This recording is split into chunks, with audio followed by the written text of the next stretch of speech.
Hey everybody out there, you're tuned in to 91.8 The Fan. You're in my corner and I have a returning guest who has dared to visit the corner again. Would you like to unveil your secret identity?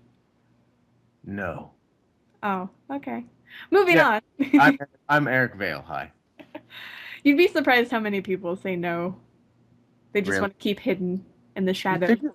Well, you would figure at this point you'd stop asking the question. I know, but it's cool to see what some people come up with because some people come up with like superhero names or they're like they rip off their cape dramatically and you don't even know how a cape dramatically being ripped off sounds until somebody does it over Skype. So, the possibilities are open for you. That's awesome. That's awesome. Now, it's been quite a while actually since we've talked. The last time, and when I looked it up, I was like, oh gosh, I thought it had been in 2011, but in fact, the last time we had you on the show was April of 2010. Wow. I know. I can't. Okay. So we have a lot to catch up on here. And All right. Yeah. yeah. The fangirl in me though has to not in a creepy fangirl way. I'm not about to squeal in your ear, don't worry. Yeah. Uh, Sure. I promise. The fangirl in me though has to say that you're my favorite character in Hetalia. And I have to say that to you because every convention I go to, everyone makes fun of your character, and it makes me so upset.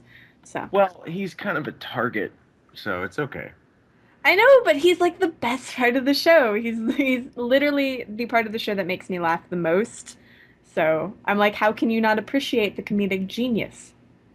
Well, I think he's the low-hanging fruit. He's the one who's easy to make fun of. He's easy to laugh at. He's he's not easy to perform. What's cool is that he's probably the most difficult character that I have to perform or have ever had to perform in anime because he requires a ridiculous amount of focus and energy, and you've got to keep it at, you know, that high level the whole time, and you've got to be sharp and you've got to be funny. Hell, half those lines that we do um, end up just rolling out in some improv kind of fashion. And the writing is very, very good, but it doesn't always come out that way because when you're flying at a million miles an hour, you just kind of pull out what works at the time. Well, some of the things that you're saying too are so utterly ridiculous and stereotypical that I'm surprised you guys can keep a straight face when you record that show. Oh, well, we don't always. I mean, we're very rarely keeping a straight face. We were laughing a lot. That's why we have engineers and directors and people who can kill the take and move on and keep us focused to go on to the next take. Or Well, a retake. well, on the plus side, you do get some amazing bloopers in there. Thank you. I do try. Well, now I have to wonder because this is a question I ask with a lot of people who are in Italia, but when you were approached for the project or you got the chance to audition for the project, were you like, I don't know, this seems a little bit too possibly racist for me? No, not at all. Okay, perfect. No, I know I am not one to shy away from controversy or anything like that.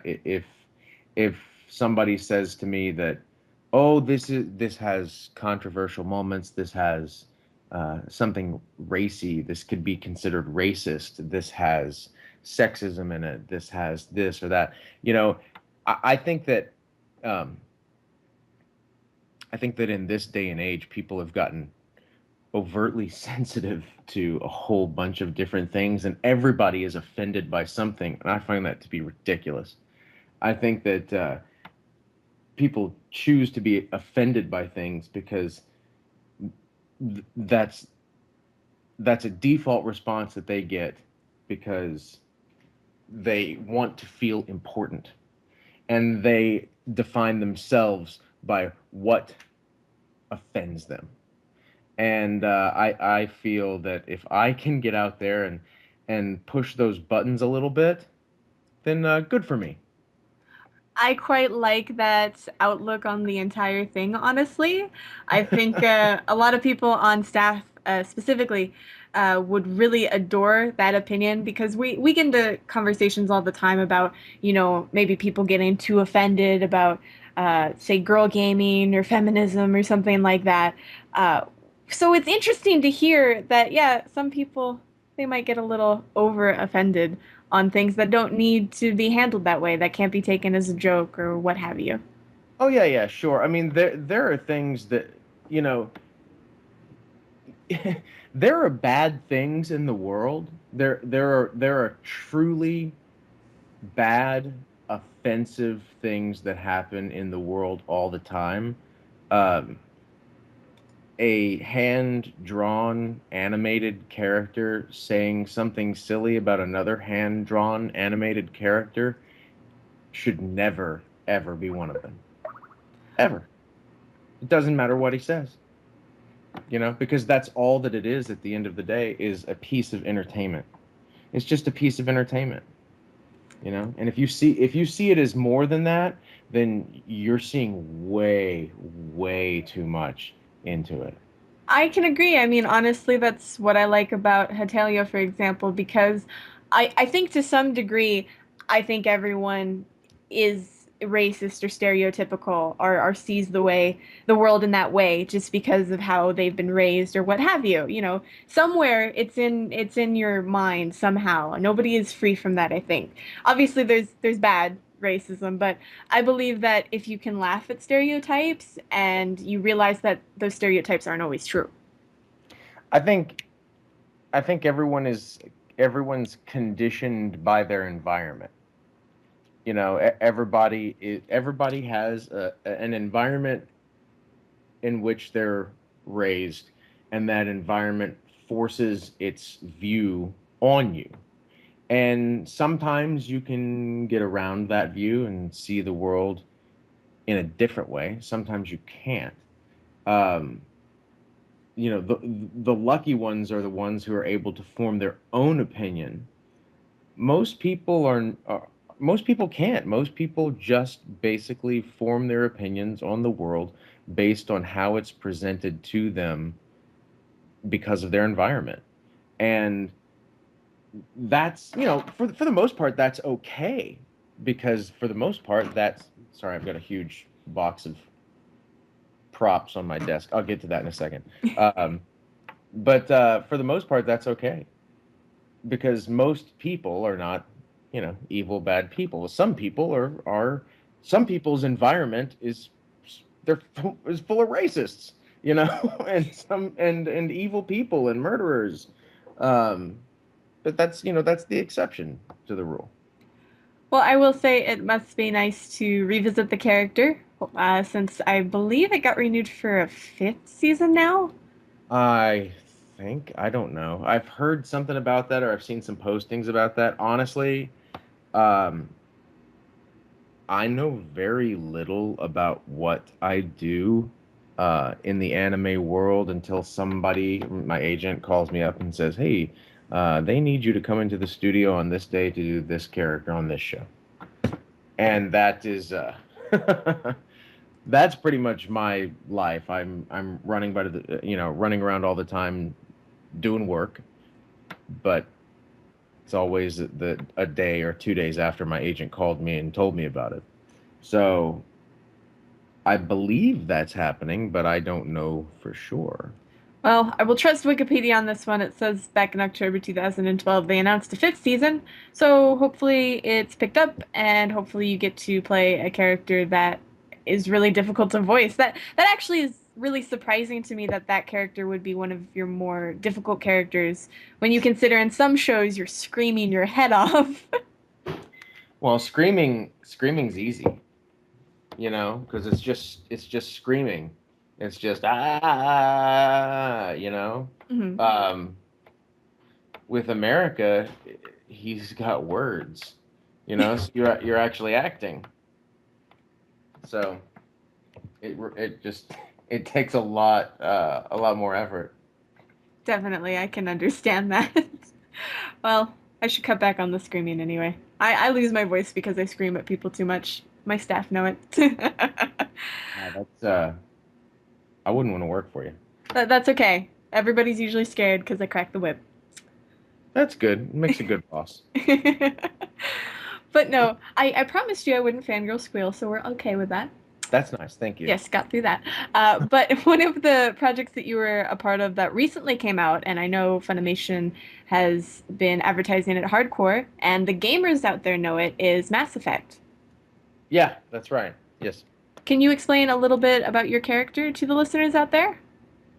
He's your basic hothead. I mean that's pretty much it. In any type of space military group, there always seems to be the hothead character, fires off his mouth too often and gets a little too sexy with the lady who, backhands him.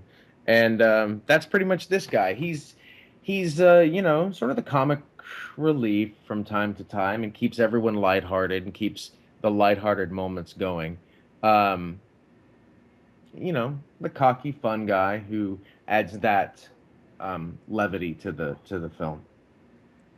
And now, when you heard about the project initially, were you a little bit surprised to see an anime adaptation of such a popular video game?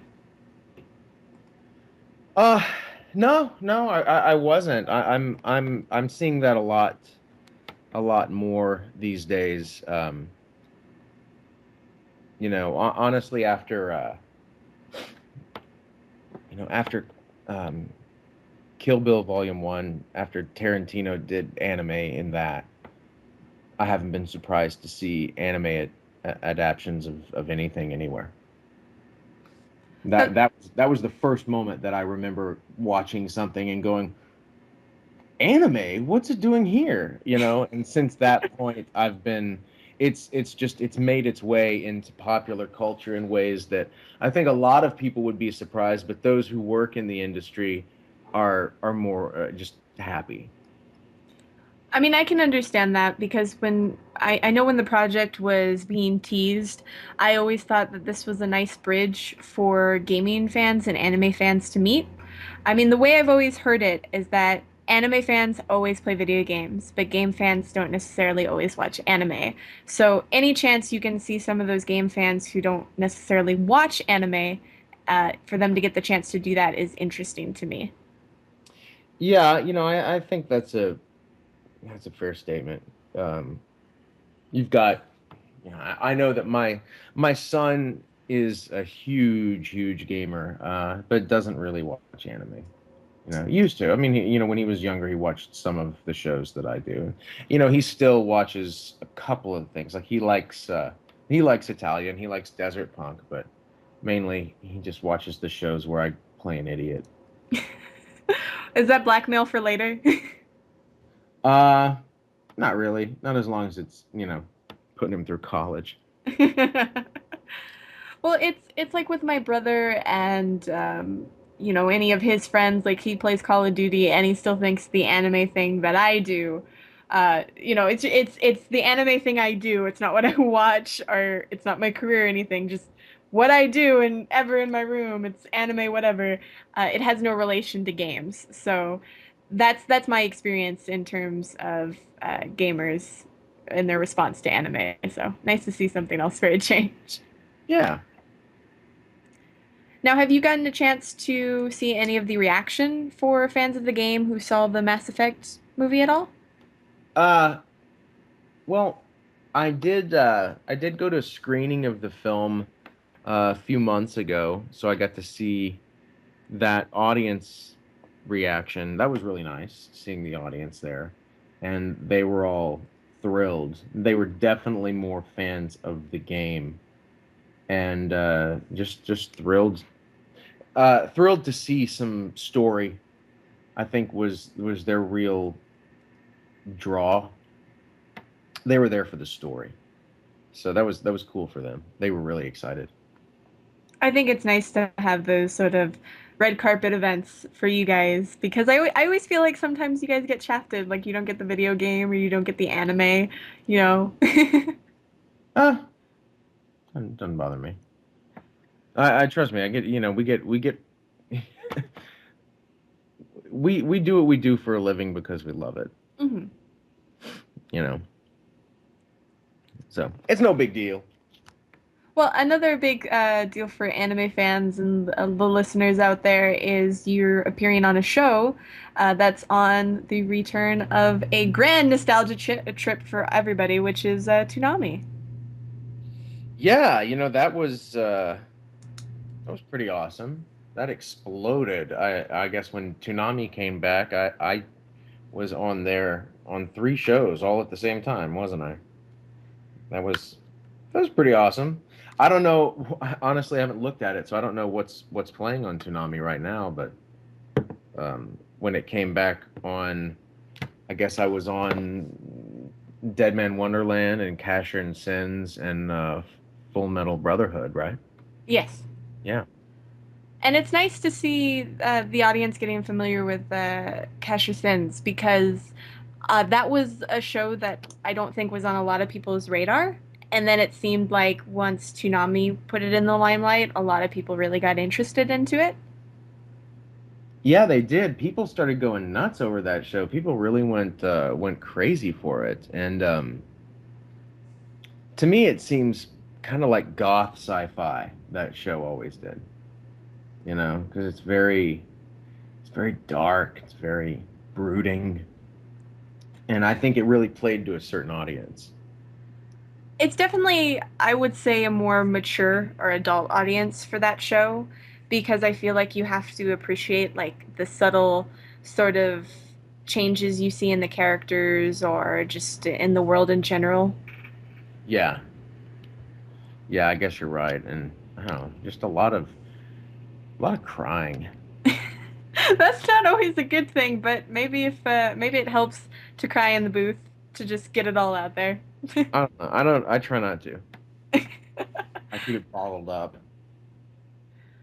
Well, so you don't get any sort of, I guess, emotional release when you go into the booth and you get to just go crazy into the mic, whether it's a sad scene or it's an angry scene or something like that.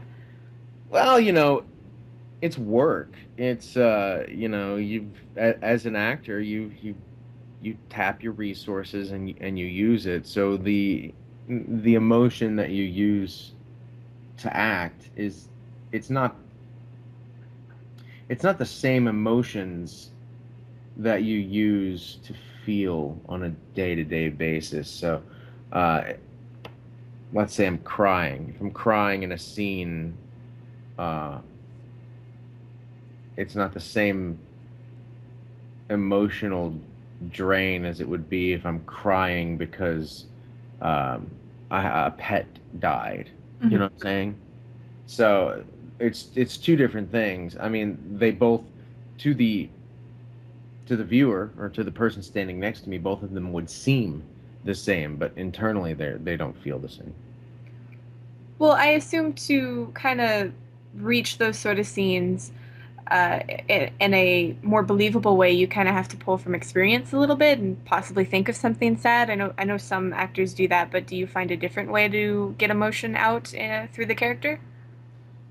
Yeah, I have different ways of doing that. It depends on the day. It depends on uh, multiple factors. How much sleep I got, how my day's been going, how my week's been going, how stressed out I am, how focused I am in the moment.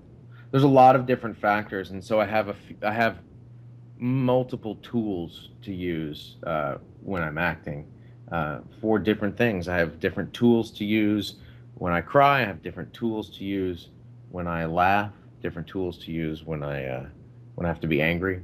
You know. That makes sense. And I know one of the projects that isn't necessarily anime related, but I know should be on everybody's radar is Chariot. Yes, yes. Everyone should be paying attention to Chariot. Now, I know that that had an Indiegogo campaign, and I believe that was funded successfully, so congratulations. Thank you very much. And would you like to explain to the audience out there what exactly it is? Yeah, sure. Chariot is a feature film that I wrote and am producing. The movie is about seven strangers who wake up on a plane in mid-flight. with no idea how they got there, and they're completely cut off from the cockpit. They soon find out that the United States is under a shocking nuclear attack and every city is being destroyed. And they have no place to land, no ability to get in touch with the cockpit, and they have to figure out how to work together to bring the plane to a safe landing spot, and they don't know where that will be. So that's basically the story. And I wrote it because a friend of mine, Brad Osborne, who's the director, he works at a television studio in Dallas, and they had literally a 727 fuselage sitting on their lot because they shot a couple of different television series with that. And he said, hey, we got this plane that's just sitting on the parking lot. Can you write a movie that takes place in it?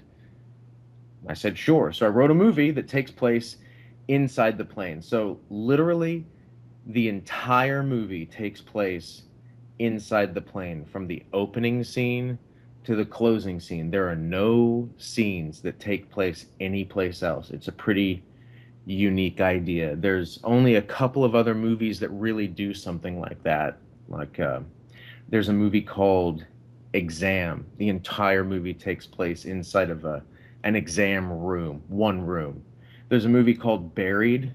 And the entire movie takes place literally inside of a coffin. And so we've tried to do that. The script is great. We've got Brina Palencia in the cast. Ian Sinclair is also in the cast. And Anthony Montgomery stars in the film, and he was on Star Trek Enterprise, um, which makes, all the Trekkies out there go nuts, which is great. Very exciting.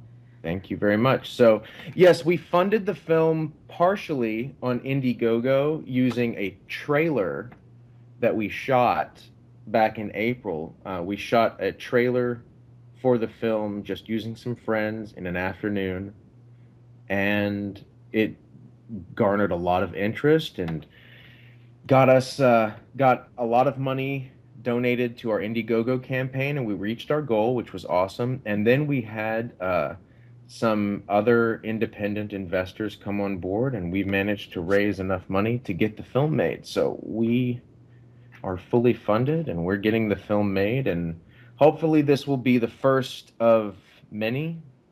Um, and also, just so everybody knows, our post production team is great. Our post audio team is Chris Sabat and his studio. Ah, yes, I always say the name of that wrong, but I know exactly what you're talking about. Yeah, so Vegeta's studio. So he and his guys are going to help us out too. So it's a lot of people who everybody in the world of anime would know. So everyone should pay attention. I'll drop the links for you when you want. Awesome. Well, if you want the listeners to know where they can find it now, feel free to mention it. That way they can look at that while we're doing the interview. Oh yeah, sure. Go to chariotmovie.com. That's our homepage for the film. You can hit us up on Twitter at it's just Chariot Movie. That's or at Chariot Movie, I guess, on Twitter. And then on Facebook, you can like us on there. Uh, Again, that's Chariot Movie. So find us, like us, follow us on Twitter, and check out the homepage. Keep tabs on us. Hopefully, this whole film is going to be ready in, I'm thinking May. I really like the idea. I'm a big horror fan myself, whether it's movies or video games, like I'm one of those people that's watched all the Boris Karloff films and things like that. Yeah. So, this kind of idea to me seems just like perfect for just getting your scare on.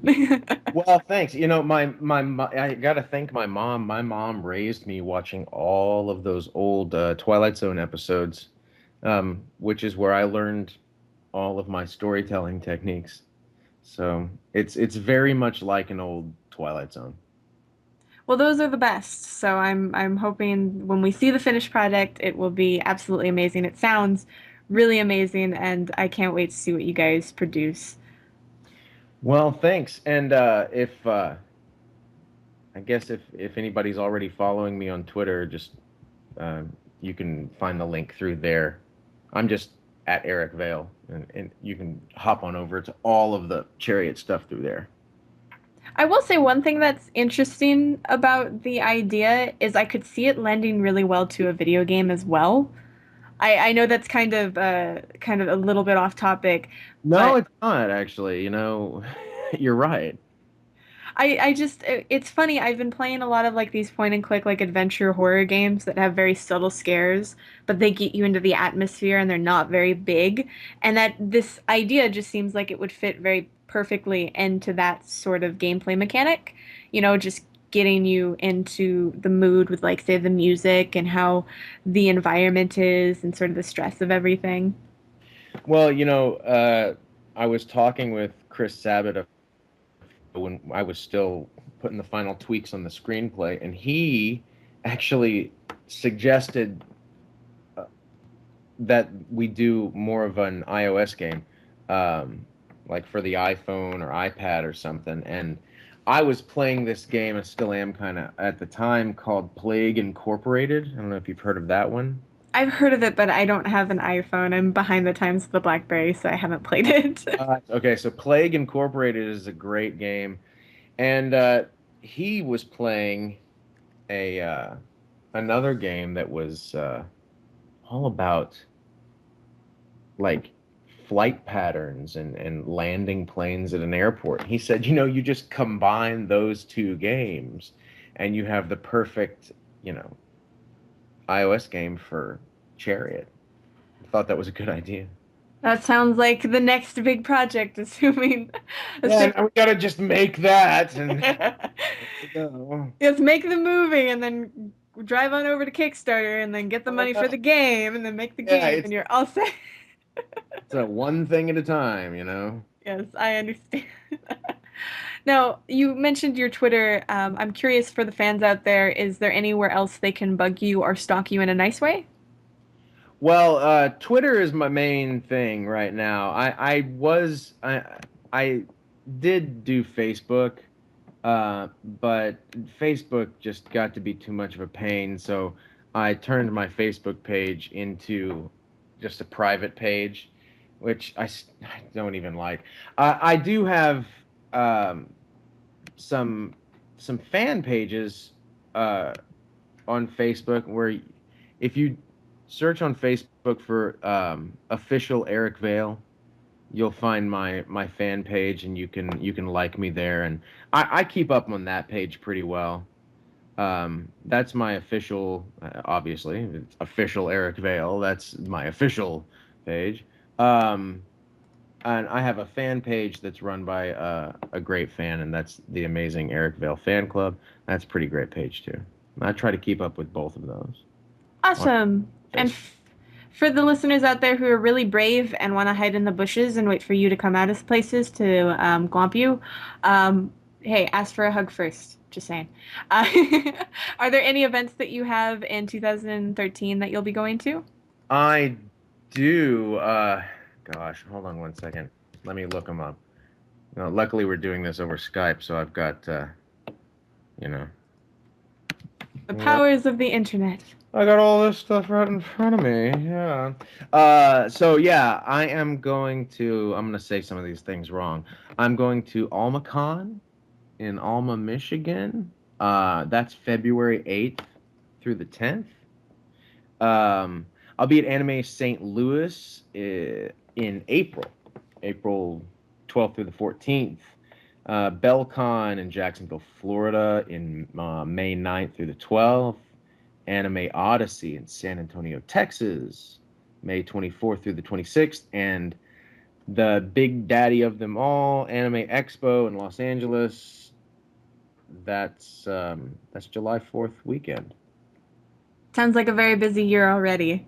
It is, and I plan on tacking many, many more cons on there. So if you have a convention that you would like me to go to, please, please just submit my name to the con and tell them to get in touch with my agent because she handles all that stuff, so I don't have to.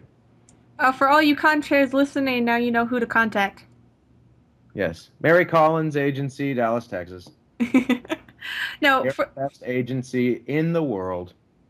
well, for the listeners, are there any other projects that you want to promote? Anything you can talk about that you're working on, or anything that recently came out that we didn't cover? As far as anime, no. I think everything is that I've been working on is out right now. And nothing that's about to, boom, pop out the gates. Um, really, right now, Chariot's the big thing on deck. That's the thing that's occupying all of my time, and I mean all of my time. Well, I'm happy we could squeeze an interview out of you then to get the exclusive scoop of Chariot. That's true. Y'all are the only interview that I've done for it so far. So, yes, it is very exclusive. Well, for the listeners out there, do you have any words of wisdom or dating advice or last words you'd like to say to them? Dating advice? Seriously? Well, yeah, I asked now because I used to just say, "Do you want to say anything else to the listeners?" And I've gotten so many weird responses, I just put it in the question now. Let me think about this. Well, I go back and forth. I get my daughter's here. So yeah, say hi, Jackie. Hi, Chucky. No, Jackie. Say hi, Jackie. Hi, Jackie. Hi. Okay, so we as these voice actors at all these conventions, we get a lot of questions that are the exact same Mhm. all the time, over and over and over again. And what's funny is that if you want an answer to that question, that's the same question that everyone always asks, you could go online and probably check out what my answer to that is if you just check the videos on YouTube or Google or something. But people always ask the same question: how do I get into voice acting? And I always tell everybody, and so I'm going to tell everybody here: how do you get into voice acting? You act. That's it. Everyone thinks that they do it by doing awesome, cool, crazy voices, and you don't. You act. I didn't decide to be a voice actor. I decided to be an actor. And then voice acting is just what happened. So, if you want to be a voice actor, you're looking at it the wrong way. You should want to be an actor, not a voice actor. Nobody I know who's a voice actor wanted to be a voice actor. They all wanted to be actors. That So, is probably the best way I've ever heard it put before, and the nicest. oh, thanks. Well, it's important. It's important. It's a hard job, and you can you can get kind of far with a crazy voice, but if you can't act, you can't do this job. You know, and I've been acting since I was 12, and it takes a lot of effort to really craft that skill and make sure that you know how to portray those kinds of emotions, and any emotion that somebody asks of you, you've got to be able to do it properly. My son is a theater major in college right now, and he spends a lot of time, like I said before, playing video games in his room, and I always tell him, if you want to be an actor, you can't do that. If you want to be an actor, you can't sit in your room and play video games. You can't just hide, because your job as an actor, and there's two jobs out there in particular: actors and writers. And a lot of actors hide, or a lot of people who say they want to be actors hide. And a lot of people who claim to be writers hide. And really, if you are an actor or if you are a writer, your job is to portray people to the masses. And in order to portray people to people, you need to know people. That means you need to get out there. You need to communicate. You need to talk with people, and you need to get face to face with them as often as humanly possible. So, communicate all the time.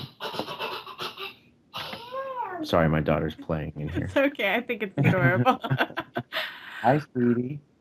Well, that makes a lot of sense to me, though, because one of the questions I always ask people, even though the answer might be there somewhere, just so we have it in our archives, the very first time we have you on the show, I always ask, how did you get into acting? What sparked your interest into acting? I've already asked you the question. It's in the previous interview, so if anybody wants to go listen, they can find out. Yeah. But I think that is enough of an answer to for people to also understand that I want to be an anime voice actor isn't just I want to be an anime voice actor because I can do silly voices. It's I had an interest in acting. I mean, I could count on maybe out of 350 interviews, maybe I can count two or three off the top of my head that just wanted to do anime voiceover or cartoon voiceover. Right, right. And well, you know what? I'll, I'll I'll put it to you like this. Here's a good way to frame it. Um, I'm I'm a pretty good cook. I cook dinner for my family all the time, and they really like what I cook. I can make the heck out of a meal, and I enjoy cooking. It relaxes me. It's fun. Um, I would never be a professional chef. I would never claim that I could walk into a kitchen in a high-end five-star restaurant in downtown Dallas and say, "Give me the knives. I'm taking over tonight for service." Never. And that's what we're talking about here. There's a lot of people who are, you know, quite good at, doing voices, and they can, you can do a voice, and you can portray a silly character, and you can do this, and that's great. And by all means, you should enjoy yourself doing that. But because you can do that with your friends around the house, it doesn't necessarily mean that you should have a career doing that. Just because I can make an awesome dinner doesn't mean that I should be a professional chef. There's so much more to it that I could than I could ever imagine, you know? And a lot of being um, mindful is knowing that I know my place. I know my place is in my kitchen, making my dinner for my family. I'm not going to take it much further than that. I mean, maybe I'll make something for my friends if they come over, but we'll leave it at that, you know? And that's important for everyone to know. You need to know your place. Now, that being said, if you are at home and you are doing those voices for your friends and it's that good and you do feel that drive, you have to be an actor, you have to do this for a profession, you can. You just have to go about it the right way. If I felt that I needed to be that professional chef, by all means, I'd go to culinary school and I'd learn how to do it. You know, there's ways to go about things. I can definitely relate, and as I said, I really like the way you put this advice because some people, they say, "Oh, you can do it if you try," and technically, you can do it if you try and you put in the effort and it's something you enjoy. But I think there's so many people out there who are just like, "I'm gonna do it tomorrow, and then I'll be famous," and then it's like, "No, you won't." Well, and famous is another thing. There's a lot of people. I've heard this a lot. A lot of people say, "I want to be famous." Do you? You really don't. You really don't want to be famous. No one wants to be famous. Do you want people staring at you every time you eat? I mean, not leaving you alone when you go to the grocery store just to get some milk. You don't want to be famous at all. I'm lucky. The degree of fame that I've acquired through anime is through my voice. No one knows what I look like, you know? Except those really good stalkers out there. Except those really good stalkers out there. And every once in a while, someone will recognize my face. But for the most part, no one knows who I look. No one knows who I am. You know, I'm just a regular guy. When I walk around in the world, it's just me and my family, and that's awesome. Now, when I go to an anime convention, everyone knows who I am. Everywhere I go, it's Eric Vale. It's Eric Vale. It's oh my God, it's Eric Vale. Oh, you know, and that's what it's like everywhere I go. And I can't walk across the street and eat a sandwich without someone noticing me, without someone walking up to me and asking for an autograph and all that kind of stuff. And so I've learned just in that little microcosm of the anime convention and that weekend that if this is what it's like here for this one weekend and I get to leave it Sunday when I hop on that plane, that fame thing ends. But for somebody like, I don't know, Hugh Jackman, it doesn't end. Hugh Jackman's Hugh Jackman. Russell Crowe is Russell Crowe. They are those people all the time. Everyone always knows who they are. They cannot change their faces. They cannot turn their faces off. They are who they are everywhere they go. So anyone who walks around saying they want to be famous, they have not thought it through.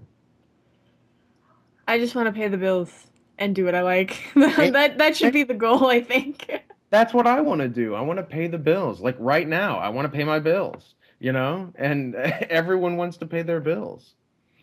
So, yeah, it's just it's a weird little world, this entertainment business. Definitely.